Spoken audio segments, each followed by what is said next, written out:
Okay, that's fine, I think, Kunal. Okay. Yes, Riyashi, you can start now. Okay. So, have you gone live? Yeah, we are live. Yes, sir. Okay. So, good afternoon and a warm welcome to all Yes. the dignitaries present here. I'm Sreushi from Planet, serving as the Yes, allocated Riyashi, session you can start assistant now. to ensure a seamless experience. Planet stands as India's most relied upon digital platform, offering a multitude of enriching services exclusively for the doctors. It is with great pride that Planet serves as the digital partner for this event hosted by the National Neonatology Forum Gujarat. And the focus of today's session is lessons from expert neonatal jaundice. So let's begin today's session, for which I would like to invite Dr. Kunal sir to take over. Over to you, sir. Thank you so much, Riyashi. So today is our Neonatal Pathshala Day, Wednesday between 3 to 4 p.m. We do it regularly every week. Since last many years, we are doing this. So today we have an interesting topic about neonatal jaundice. We had covered it last year, but the guidelines have changed of the American Academy of Pediatrics, and we need to be keep ourselves updated. So hence we selected this topic so that more and more people can come to know and our newborns can benefit from that.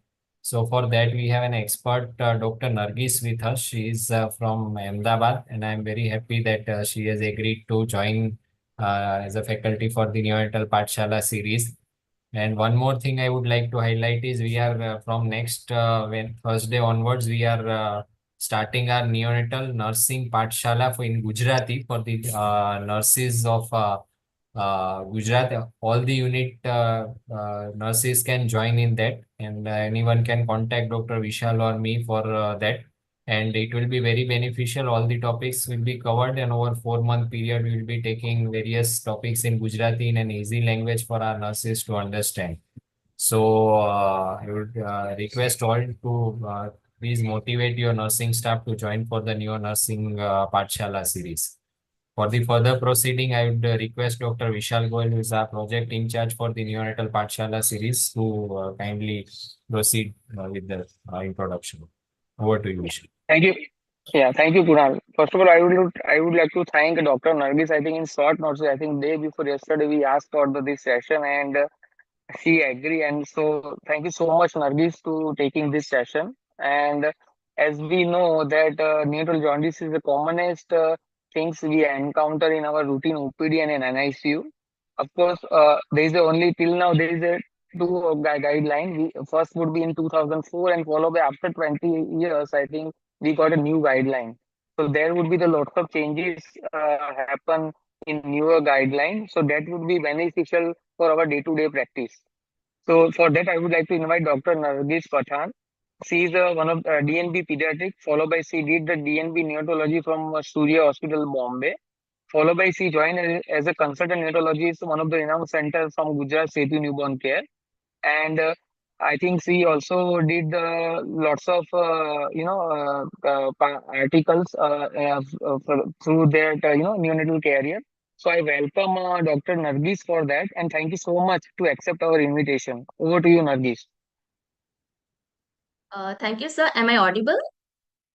Yes, yes, Okay, thank you for your kind words, sir. So I'll be sharing my screen now. yes.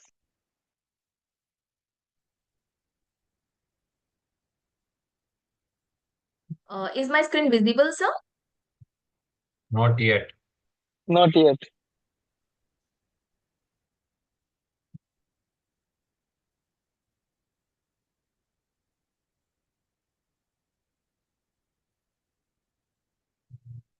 Yes, now it has started showing, but still, yes, you can make it full screen.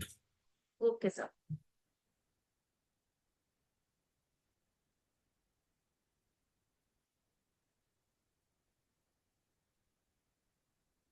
So the topic of my presentation is neonatal jaundice.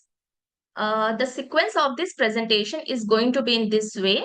We are going to talk in short about the incidence of neonatal jaundice, pathophysiologic causes. Then we are going to talk in detail about the guidelines for the management of neonatal hyperbilirubinemia and about the follow-up. So when I was first asked about which topic I should be selecting for the presentation, the first thing which came to my mind was neonatal jaundice. The reason being, it is so common that each one of us, like each of the students who are attending the session today, is going to encounter it frequently. So let us now see how common it is. So the incidence of neonatal jaundice is about 70% in term infants, and it is more than 80% in the preterm infants. The most common cause of morbidity in the first week of life is because of neonatal jaundice, and it is also the most common cause of readmission after discharge from the hospitalization. So now, when you see that jaundice is so common, the thought process which enters the mind is that why is it so common in the newborn? So the answer lies in the pathophysiology. Uh, so, as we all know, the adult hemoglobin ranges in the range of 11 to 14 gram per deciliter. But in the newborn, you frequently see that the hemoglobin is somewhere between 18 to 20 gram per deciliter. And also, the lifespan of the RBC is less. That is, it is 80 days in comparison to the adult RBC, which is 120 days. So, increased amount of RBC with decreased lifespan, with some amount of ineffective erythropoiesis, this all leads to increased hemolysis. 75% of the heme is generated from the catabolism of RBC in the reticuloendothelial system, while 25% while 25% of the heme is contributed by the ineffective erythropoiesis, by the tissue heme and heme proteins. So when this heme is being generated, it is acted upon by heme oxygenase in the reticuloendothelial system and is converted to biliverdin.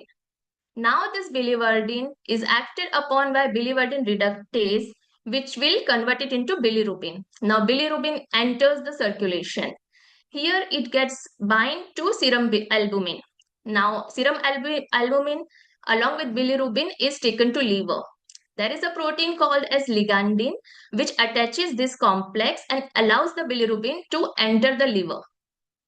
So now we know that liver is immature, the enzymatic system is yet developing, and it is overloaded with so much of bilirubin burden. So it tries to conjugate it using the enzyme glucuronidase transferase as much as possible to its maximum capacity. Some amount gets conjugated, but the amount which is beyond the capacity of liver at that point of age of the newborn, it doesn't get conjugated and is released into the circulation. The amount of conjugated bilirubin, which is which has been conjugated, it enters the gut, and from the gut it is excreted via stool. But if there is if there is like delay in the passage of stool, that is the amount of time duration in which the bilirubin will be staying in the gut. So an enzyme called as alpha glucuronidase will be acting upon the bilirubin glucuronide complex and will be detaching the glucuronic acid from bilirubin. Now bilirubin once again is free, will enter the circulation. So it will be entering the enterohepatic circulation and will be again released into the blood.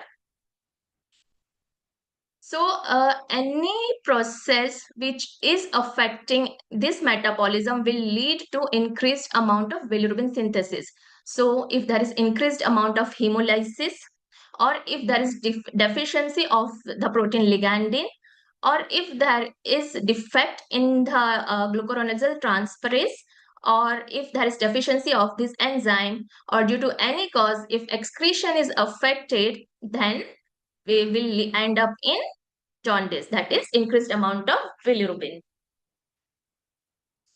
So let us first understand the physiological jaundice. Physiological jaundice, so it is because of the immaturity of the gut system of the newborn, immaturity of the liver as well as the intestine. The physiological jaundice usually will appear after 24 hours of life. The peak incidence is at about 3 to 4 days of life. Any jaundice which is requiring treatment will be considered to be pathological jaundice. Now, talking about pathological jaundice, uh, any jaundice, if it appears in less than 24 hours of life, or if the rate of rise is more than 0.3 milligram per deciliter per hour in the first 24 hours of life, and if the rate of rise is more than 0.2 milligram per deciliter per hour thereafter, is considered to be rapid rate of rise, and it's considered to be pathological jaundice. And even if the cutoff of the total serum bilirubin reaches in the level of within 2 milligram per deciliter of the phototherapy level, then too it will be considered to be pathological jaundice. Plus, you should also look for neurotoxic risk factors. In this case, is the cutoff is even lower to classify it as a pathological jaundice. So, talking about the causes of hyperbilirubinemia in newborn, as we talked that if there is increased bilirubin production, so it occurs in the cases of hemolytic disease. So it occurs when there are some antibodies against RBC. So the main antibodies which like the mainly what we see is RH isoimmunization. Then we talk about ABO incompatibility, though rare, but sometimes minor blood group incompatibilities can also cause significant hemolysis leading to leading to exchange transfusion. So when you are not able to find any cause of hemolysis, you should also evaluate for minor blood group incompatibilities. In some cases, when there is defect in the RBC membranes, as occurs in the cases of spherocytosis or elliptocytosis, in these cases too, the RBCs will disintegrate early. The lifespan will be lesser, and this will lead to increased bilirubin production. In the cases of enzymatic deficiency, as occurs in the cases of G6PD deficiency or pyruvate kinase deficiency, the hemolysis will increase and overburdening the liver with the bilirubin, and this will lead to increased indirect hyperbilirubinemia. The cases in which there is increased amount of RBC, as occurs in the cases of polycythemia, there will be increased bilirubin production. By any event, if there is extravasation of blood, as occurs in the cases of Kefal hematoma or intraventricular hemorrhage or bruises, will again increase the risk of bilirubin production, bilirubin production. Sepsis with DIC also increases the bilirubin production. The other thing is that if by some reasons the bilirubin clearance is hampered, this will lead to hyperbilirubinemia. So it occurs in the cases of prematurity.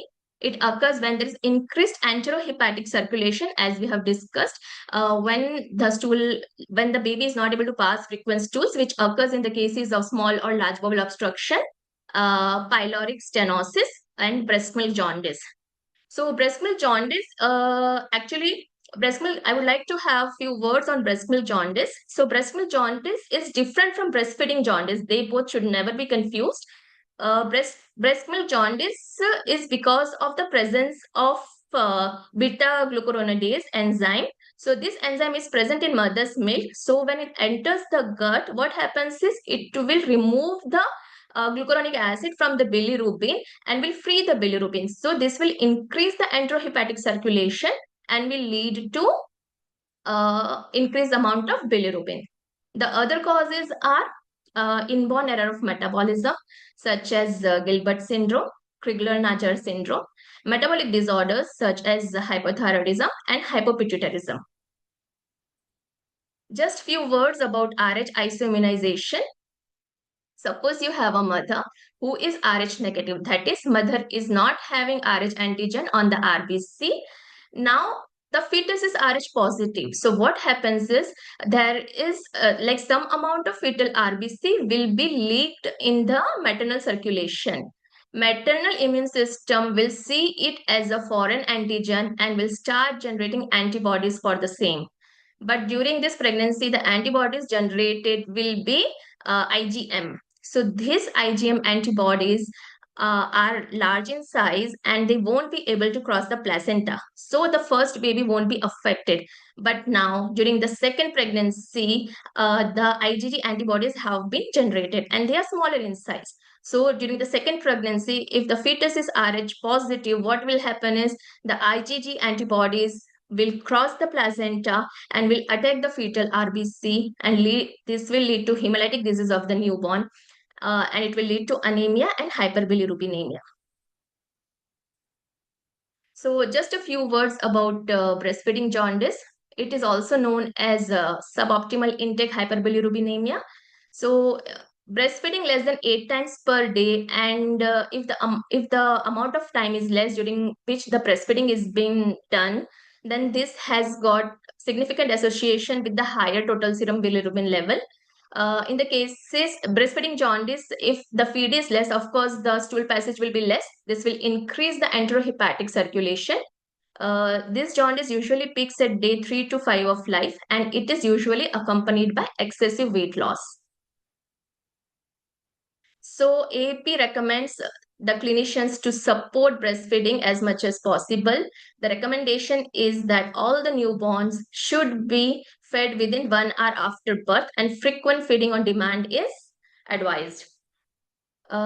So earlier people were using water or dextrose in the cases when the breast milk was not sufficient to dilute the concentration of bilirubin, but this practice is strongly opposed and it should be avoided. So the guidelines for management of NNH, we mainly come across these three guidelines, that is American Academy of Pediatric Guideline, NICE guideline, and Ministry of Health and Family Welfare standard treatment guidelines.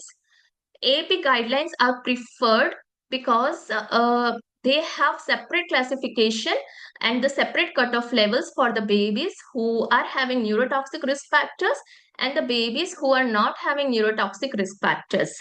But the drawback about these guidelines is that they are for the babies who are 35 weeks and more. We do not have AAP guidelines for preterm babies. So in this scenario, we can opt for NICE guidelines, which are available for preterm babies. But however, there are no separate charts for the babies who are having neurotoxic risk factors. When we talk about the standard treatment guidelines by the Ministry of Health and Family Welfare, it is almost similar to American Academy of Pediatrics guidelines. So let us talk about the clinical practice guidelines for the management of hyperbilirubinemia in infants more than 35 weeks, 2022. Let us go into the history a bit. So in the 2004, when these guidelines were published, the primary focus was on infants who were 35 weeks or more of gestation. What they primarily focused on prevention. If the mother was Rh negative, so the focus was on determining the blood group and administration of NTD wherever needed. And secondary prevention was in the cases where there were risk factors, so close monitoring of the babies who were having risk factors and treating them on time. In 2009, what happened was that the 2004 guidelines were creating a confusion between two risk factors, the risk factors for the neonatal hyperbilirubinemia and the risk factor which were leading to neurotoxicity. So these 2009 guidelines, they classified these factors separately, bringing further clarity. The second thing what they emphasized on, that all the newborns should have a screening with total serum bilirubin or transcutaneous bilirubin prior to discharge. They made it to be compulsory. In 2022, what the changes which they did was that they increased the cutoff for phototherapy threshold by a narrow range. The reason which they give for this is that they believe that the neurotoxicity is not increased by the subtle change in the threshold, but the number of babies getting admitted for the phototherapy and the separation from the mother is decreased. But however, they have also said that the evidence behind the cutoff is very weak and it is not sufficient. It is based on the experts' opinion. So if the clinician feels that the rate of rise is high for the bilirubin generation, they can use a lower cutoff for starting the phototherapy. 2022 guidelines revised the risk assessment approach based on our specific bilirubin concentration, an approach to rapidly address elevated bilirubin, which they termed it as escalation of care. So the guideline begins with the preventive measure. So in the mother who are suspected to have isoimmune hemolytic disease, it is believed that they should be recognized early and treated early. So in the cases where the if the mother has been sensitized to the antibodies, if it is not clear, then the blood sample should be taken from the baby, either from the cord or from the baby immediately, the blood group, and the Coombs test should be performed. So, talking about the risk factors of significant hyperbilirubinemia, these are lower gestational age, jaundice if it occurs in less than 24 hours of life, pre-discharge bilirubin if it is close to phototherapeutic range, hemolysis, phototherapy if it was administered before discharge, that is before 3 to 4 days of life, parents or sibling requiring phototherapy if there is a history of a parent or sibling who has required phototherapy or exchange transfusion, if there is extravascular hemolysis somewhere in the baby, if the mother is exclusively breastfeeding but the intake is not sufficient in the cases of Down syndrome, and in the cases of macrosomic baby of diabetic mother where polycythemia is at high risk. These are the neurotoxic risk factors. So less than 38 week is considered to be a risk factor, and the risk increases with the decrease in the gestational age. Hypoalbuminemia, as we know that bilirubin is bound to albumin in the circulation. So if the bilirubin is free, like if there is albumin deficiency, bilirubin will be freely moving in the circulation. So it can easily cross the blood-brain barrier. So albumin less than 3 gram per deciliter is considered to be an important risk factor. Isoimmune hemolytic disease, if suppose the direct Coombs test has come out to be positive, G6PD or other hemolytic conditions, sepsis, and significant clinical instability in the previous 24 hours. So how do we assess the bilirubin? What AP recommends that every baby after birth should be seen for jaundice every 12 hours after birth till discharge. Whenever they are feeling that jaundice is developing, this baby, the jaundice level should be quantified using transcutaneous bilirubin, or total serum bilirubin. So for visual assessment, we use modified Kramer scale. Zone 1 is dermal zone. The baby is classified to have zone 1 jaundice. When the face is involved, the expected serum bilirubin level at this point of time is 4 to 6 milligram per deciliter. The baby is said to be in zone 2 when the chest and upper abdomen are stained and the level of bilirubin is between 8 to 10 milligram per deciliter. Zone 3 is when lower abdomen and thighs are stained and the level of bilirubin is between 12 to 14 milligram per deciliter. Level 4, when arms and lower legs are involved and the bilirubin levels are between 15 to 18 milligram per deciliter. When palms and soles are stained, the expected bilirubin levels are 15 to 20 milligram per deciliter and it is considered to be zone 5. Though visual assessment is highly helpful, but it is not accurate and not reliable. Differences as high as 13 to 15 milligram per deciliter has been found. So these are the devices, that is transcutaneous bilirubinometer. The two main companies which are generating it are Draeger and Philips. So when to use transcutaneous bilirubinometer? If the jaundice has developed in the babies who are more mature, that is beyond 35 weeks, if the jaundice level like when you measure and the jaundice level is less than 15 milligram per deciliter, if the measurement has occurred after 24 hours of life.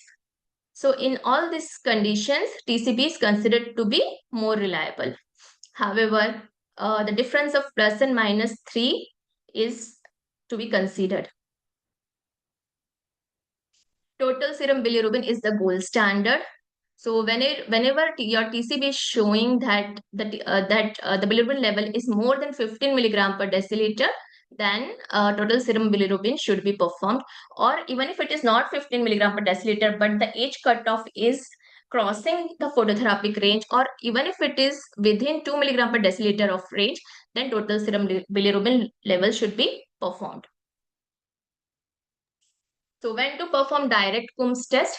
So when the rate of rise of bilirubin is more than 0.3 milligram per deciliter in 24 hours and more than 0.2 milligram per deciliter after 24 hours, it suggests that acute hemolysis is going on. So we need to identify the cause. We need to identify the antibodies. So direct Coombs test should be considered in these cases. When should direct bilirubin be measured? The joint recommendation from North American and African Society says that uh, whenever uh, whenever your bilirubin level, direct bilirubin level is more than 1 milligram per deciliter, it is considered to be abnormal. But however, single reading is not having any value. 99% of the cases who are having direct bilirubin level of more than 1 milligram per deciliter will not have any biliary atresia. The positive predictive value for diagnosing pathological jaundice will be improved when we take a repeat measurement after few days to up to 2 weeks. And if the direct proportion is increasing, then we should consider pathological cause of cholestatic jaundice. Earlier, uh, the direct bilirubin level of more than 20% of total serum bilirubin was considered to be an essential criteria for cholestasis, but now it is not regarded to be essential. So what AP 2022 says about prolonged jaundice?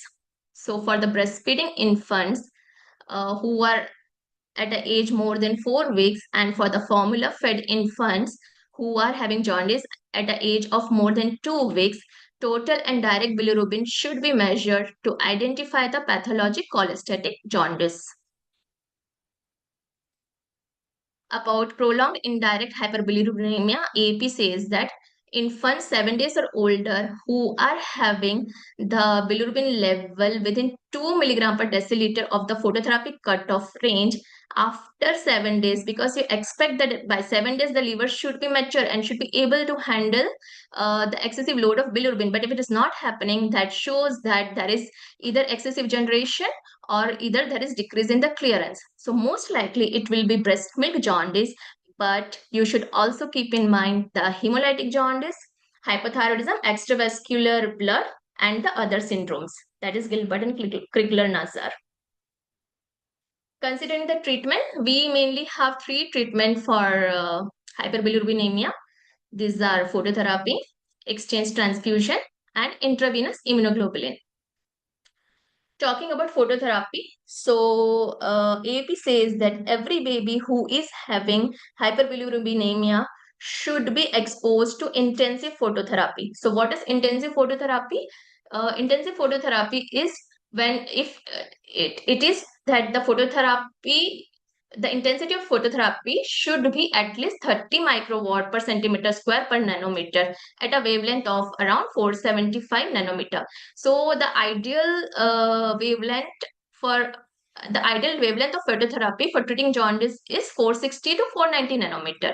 So around this wavelength, you expect that the bilirubin will be converted into the more soluble form and will be excreted. So for infants who are rendered phototherapy, the repeat measurement should be done at 12 hours of phototherapy. If the newborns are having neurotoxic risk factor and total serum bilirubin tragic, you should also be guided by the age. If the jaundice has been presented at the earlier age or if the total serum bilirubin trajectory is showing a rapid rise, then the frequency should be increased. This is the diagram which is showing the phototherapy thresholds for infants more than 35 weeks of gestation.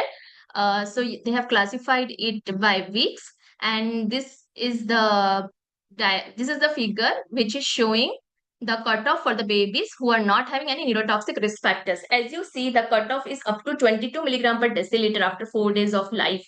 So it is quite high cutoff than the previous guidelines. So this is for the babies who are having neurotoxic risk factors. So here the cutoff is after 4 days, 18 milligram per deciliter. For the more mature babies, that is 38 weeks and beyond. What does AAP says about the home-based phototherapy? That is, it can be given to the babies who are more mature. That is, if their gestational age was more than 38 weeks, if the bilirubin cutoff was not more than 1 milligram per deciliter of the cutoff of the phototherapy, if they had not received any phototherapy prior to discharge, and they should not be having any neurotoxicity risk factor. The facility to measure total serum bilirubin should be available every 24 hourly at home. What does the guideline says about discontinuing phototherapy? It says that the total serum bilirubin should be at least 2 milligram per deciliter below the R specific cutoff. But the guideline clearly specifies that if you see that there is a risk of rebound, then longer period of phototherapy should be administered. The risk of rebound is highest in the cases of hemolytic disease. When to follow up these infants? Infants treated with phototherapy, if the infant has required phototherapy within 48 hours of life, then the total serum bilirubin should be measured after 6 to 12 hours of life. And for all the other cases, it should be measured a day after, that is after 24 hours of phototherapy. Transcutaneous bilirubin can replace total serum bilirubin in the cases if more than 24 hours has elapsed since discontinuing the phototherapy. So what the guideline says about exchange transfusion, if the serum bilirubin cutoff has crossed the exchange range, then the exchange transfusion should be planned. By the time exchange transfusion is planned, the infant should be administered intensive phototherapy. In the situations when there is development of acute bilirubin encephalopathy, it is an emergency condition and exchange transfusion should not be delayed. The guideline further states that if you're while you're administering intensive phototherapy and preparing for the exchange transfusion, by the time you are ready to do the exchange, you should send a repeat sample. So if the repeat sample has shown that the cutoff for exchange transfusion has been reduced and the baby is not having any signs of encephalopathy, in such cases the exchange transfusion can be deferred.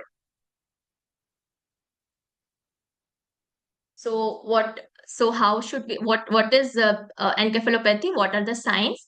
In the initial phase of acute bilirubin encephalopathy, the infant will be lethargic or sleepy, will be hypotonic, there will be decreased movements, and there will be poor sucking. The cry will be slightly high-pitched cry. During the intermediate phase, the sensorium will be moderate stuporous to irritable, tone will be variable. Sometimes they may have retrocolis or opisthotonous posturing. Here the feeding will be minimum and high-pitched cry is evident in this phase. Advanced phase, here the infant is in deep stupor to coma, tone is increased, retrocolis or opisthotonous posturing will be there. These infants won't be feeding and the cry will be shrill. So these are the guidelines for exchange transfusion in the babies who are not having any bilirubin neurotoxic risk factors. So here the cutoff after 4 days is 27 milligram per deciliter for a 38 weeker and more. For the babies who are having risk factors, neurotoxic risk factors, the threshold has been reduced to almost 23 milligram per deciliter. For the more mature babies, it is lower for the the babies with the lower gestational age. So they introduce this terminology, escalation of care. So if you see that there is a rapid rise of bilirubin level, these babies should be intensively monitored. They should be given IV fluids.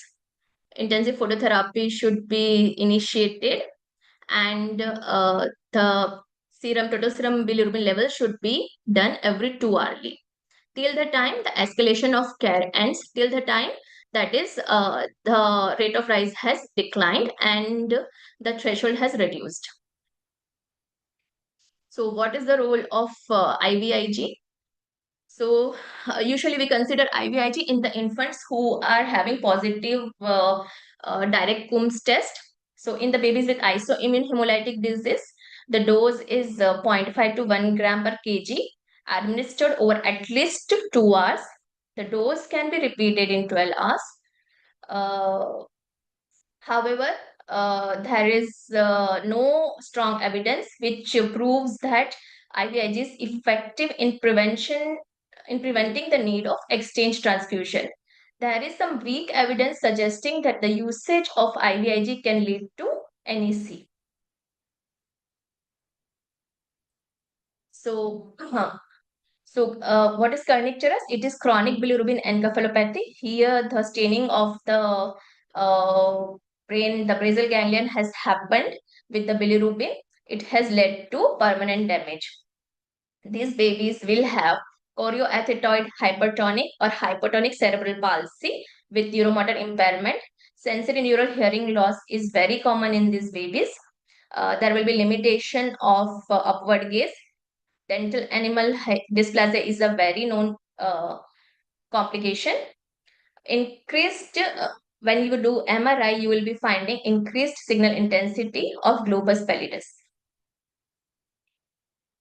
Now there is this subtle syndrome of bilirubin-induced neurological dysfunction. So the babies in which there was not very significant increase in the bilirubin level, but this bilirubin level has caused some minor damage in the brain. That is, these babies will be having some small problems. That is some small delay in the speech, cognition, visuomotor, and auditory. Sometimes the auditory system is alone affected. So these babies are at very high risk of developing cerebral palsy and sensory neural hearing loss. So this baby should be regularly followed in the high risk baby clinic. They should be evaluated at the time of discharge with ABR. OEE is not recommended in these cases because OEE will be just measuring the outer hair cell activity of the inner ear. It does not measure the cochlear nerve or the brain. So ABR is recommended in these cases prior to discharge, and BERA should be done at 1 month of age. Thank you. Thank you so much, Nargis. I think it is like a big topic to cover, within a 40 minutes, and I think you did a great job for that. And you almost covered all the things from the pathophysiology to the treatment and the follow-up. So now it's open for the question, and you can directly unmute and ask the question, or you can put on the chat box. There is a one question in the chat box. What is the upper limit of the liver enzyme in the neonates? And many times we get the value between 50 to 60 micro per liter in otherwise asymptomatic well babies. Liver enzyme. So which enzyme they're particularly talking about? I think so. They might be asking SGPT, SGOT. I think both. Okay, so mild I don't know. elevation is okay. It should not be considered to be pathologic.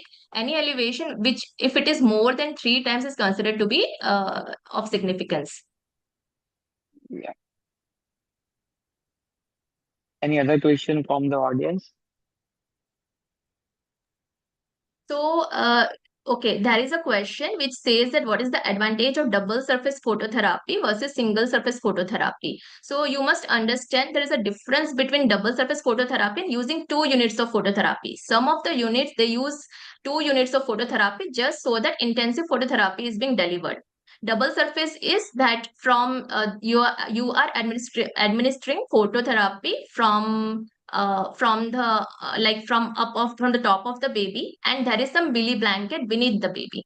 So but the problem with the billy blanket is that the size is small and it may sometimes not cover the entire baby. Of course, it has some benefit, but you can just consider using like two phototherapy if if the billy blankets and are all are not available. So there is of course benefit, but the benefit is not very significant. Ideal time to finish the external transfusion. I think we should follow the chart. I think anything from Nargis for this question. Which question, sir? Just I'll just Ideal time to finish the external transfusion. I think we are following the new yeah. chart. Am I So right? yes, sir. So it is considered that like 3 hours time is considered to be optimal. When you try to do it fast, what happens is that the baby may develop hemodynamic instability. Sometimes the baby may become bradycardic, and all those complications are occurring. So 3 hours timing is considered to be optimal. So somewhere between 2.5 to 3 hours. Yeah. And there's one question from Dr. Parikh. Your experience about the prolonged jaundice. So, any jaundice which is lasting for more than 2 weeks, you should consider prolonged jaundice. But if it is like not causing and of course, you should evaluate. You should send the total serum bilirubin with the direct proportion. If the direct portion is not rising, and if it is not crossing the phototherapeutic range, then you can just monitor the baby, because most likely it will be breastfeeding jaundice, which is very very common. And also you should be seeing if ABO incompatibility is there or not. So if phototherapy level is not crossing, then it should not be worried, but this baby should be closely monitored. And second thing, the prolonged jaundice, I think when we think of the prolonged jaundice, always we think about the biliary atresia. That's our worry. Yes, But if you yes, see the yes, incidence of the biliary atresia is 1 in 14,000. As compared to the cholestasis would be 1 to 2 to or 3,000. So that the cholestasis is always common. So you are not yes. going to miss that biliary atresia. And that baby looks like a yellow like anything. And most Mm, of time, if your baby is gaining weight with the mild jaundice, that means you are going to rule out the most of causes, except few causes in which baby is not getting weight, even though we are giving enough amount of milk. So we need to keep on eye on the weight gain and everything. Of course, what time we should do, what time we can wait. That is depends on the cases. Which kind of cases you are like. For example, like. TP and induced jaundice. So of course we need to wait for another 4 to 6 weeks. That is also a different scenario. At same yes, time, full term baby, we need to escalate the things. At same time, we need to see the stool color. If it is like pigmented, I don't mind to just follow up the baby till 6 weeks. So I think that's a few things we need to keep in the mind. There's a yes, one and another. Yeah, yes, yes. sir. Go ahead. Yeah. No, no, no, sir, please. Anything. No, I Okay. was There's just another. Yeah, yeah. Go ahead, Nafis. Sir, one question, one question. Exchange visually we finish it in 1 hour. I do 3 hours. I think too much time. I think. How much No, time? sir, 1 1 hour is too short time. Even when we try to do it in 2.5 hours, sometimes we notice that the baby is having bradycardia. So, and in And fact, this second thing, Kamal, because what way you are doing, like for example, if you're doing with the single, UVC, like umbilical vein, it will take at least minimum 90 minutes to 2 hours. But at same time, if someone pick up the peripheral art line and someone is inserting the blood from other end, definitely it will going to finish the within a 1 hour, and it is as effective as like we are doing in the single UVC. Of course, we do not have that kind of data, to publish that this which one is better. But if you are doing with the single line UVC, it will take minimum 90 minutes to 2 hours, because once you push, you need to wait for another 1 minute, and then follow by you need to remove that amount. So if you, like, for example, take a 3 kg baby, we have to at least 500 ml we need to exchange. So 10 ml takes exchange, I think, 2-3 minutes. So if you count in that way also, it will take minimum 90 minutes. Am I right, Nargis? Yes, sir. Sir, about that question about prolonged jaundice. So, breast milk jaundice is found to be present even up to 3 months of age. And the cutoff which they're saying that usually these babies will have the jaundice levels between 5 to 10 milligram per deciliter. And like 1% of the babies will have this cutoff, like the levels up to 12.5 milligram per deciliter. So, it is well documented that up to these levels can be present, but since they are not crossing the like the range of the cutoff of phototherapy, and of course they are not in the range where it will be crossing the blood-brain barrier, so we should not be worried provided the other causes are being excluded.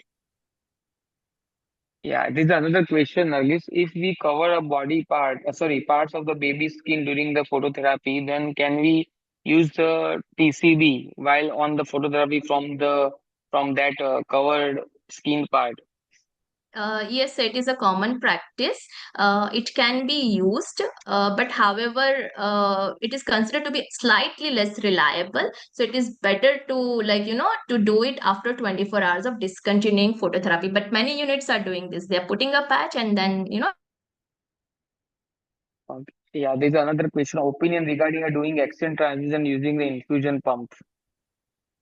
yeah, it can be done. In fact, it is good. In fact, in our unit too, like when we are pushing in the blood, we use the pump. While pulling out, we do it manually. So it is, in fact, accurately it will deliver. I mean, in the set time, it will deliver. It is a good practice. Yeah. Anything commercial from your side? No more questions. Yeah, good. Something about hypothyroidism sometimes will cause prolonged jaundice. From That jaundice, yes, yes. Yes, sir. So hyperthyroidism, the thyroid hormones are very much important. They have function for the enzymatic activities of entire body, so including the liver. So when these hormones are deficient, your glucuronal transferase will be also like less effective. So this will lead to increased amount of unconjugated jaundice. yes. And second thing, I think for the prolonged jaundice, we should keep, that stool color chart, because it's always confusing that somebody is parents saying the yellow color, other relatives saying the other color. So it is also like a more misconception which color we are looking for. So we should put the color scale in our OPD, so we can show them that if you find this kind of color, then definitely it is a alarming for the baby. Yes, sir. There is one more question which is asking about the usage of transcutaneous TCB. bilirubinometer. Yes, in preterms. So preterms are having immature skin. Their skin is thinner. So it like more less than 35 weeks. It is not advisable, and more importantly, data is not available in preterm babies for the cutoff which we will be using. So it should not be used in preterm babies till the time in the future. If we get the data, then maybe there is a way. And most of the time, if we try with the TCB, they are telling that the skin is too thin or something, like, the different alarm is appear on the transcutaneous bilirubin. So again, it is not useful for the preterm babies. Yeah. Yes. Anything from Kunal? I think it was a great discussion. I think the infusion pump and all those questions are because of the isovolumetric exchange transfusions some are doing. In that, you can have a shorter period of time for doing the exchange transfusion, and infusion pump and all those would be useful. But otherwise, if you are doing an push and pull technique, then I think infusion pumps and all those are not that useful. Yeah. There's a one more question, chart for the preterm babies. I think it is a nice chart, I think, which we are following in our NSU. Anything different from, I think, Anarigis, you can add on that one. So nice chart are like standard charts, so we should be opting for them only. Yeah, So so it like, is a preterm 24 for, week yeah, where it is available for up to 24 weeks as well. 24.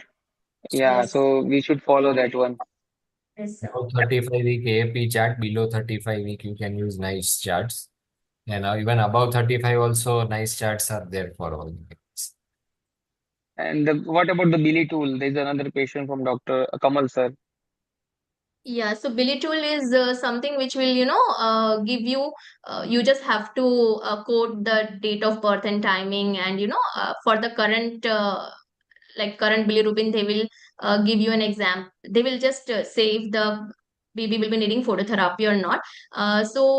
For bilirubin, you just have to check which guidelines they are following. So mostly, like some of them are following, there are various billy tools. Some of them are following NICE guidelines and some of them are following AP. So you should know which baby you are assessing, if it is a term baby or a preterm baby. And accordingly, you can choose your tool. Yeah. And be aware about the lighting. Some most of time it is like paid one. It is not free. So that is also issue with that one. Yes, sir. On website Google, it is Billy tool, which is coming directly. If you enter Billy tool, then it is showing the AP guidelines, and on the web portal it is free. But otherwise, I think on iPhone and all those, it will, if you Yeah, want, it's paid get a one. paid Yeah, one. yeah, it's a paid one. And on website, if you enter on Google, just type Billy tool, you can enter all the details. You can have a trace of it also. You can print out the charts also on that, and it will give you clear recommendation based on whether TCB is there or bilirubin level is there, exchange is there, intensive phototherapy, what are the, how you should treat that guide. That information is also being provided through bilirubin.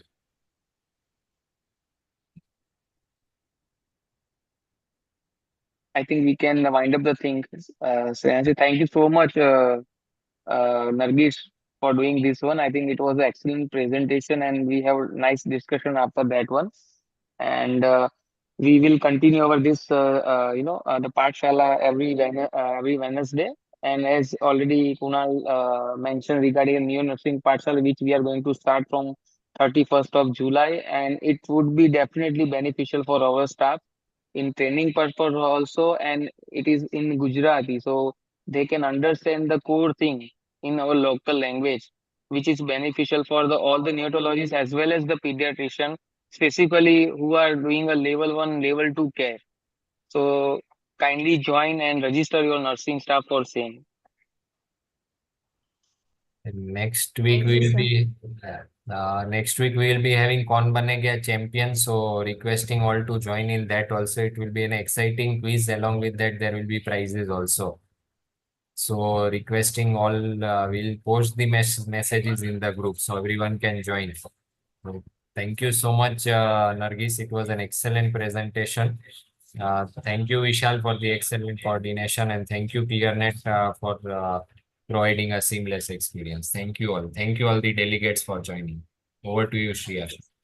Thank you, sir. Thank you so much, everyone, for giving us the opportunity to host the session. And it was really very wonderful session today. Thank you. Have a nice day to all of you. Same. Thank you, Nargis. Bye Kunal. Bye. Bye. Thank you, sir. Avjo Kamal bhai.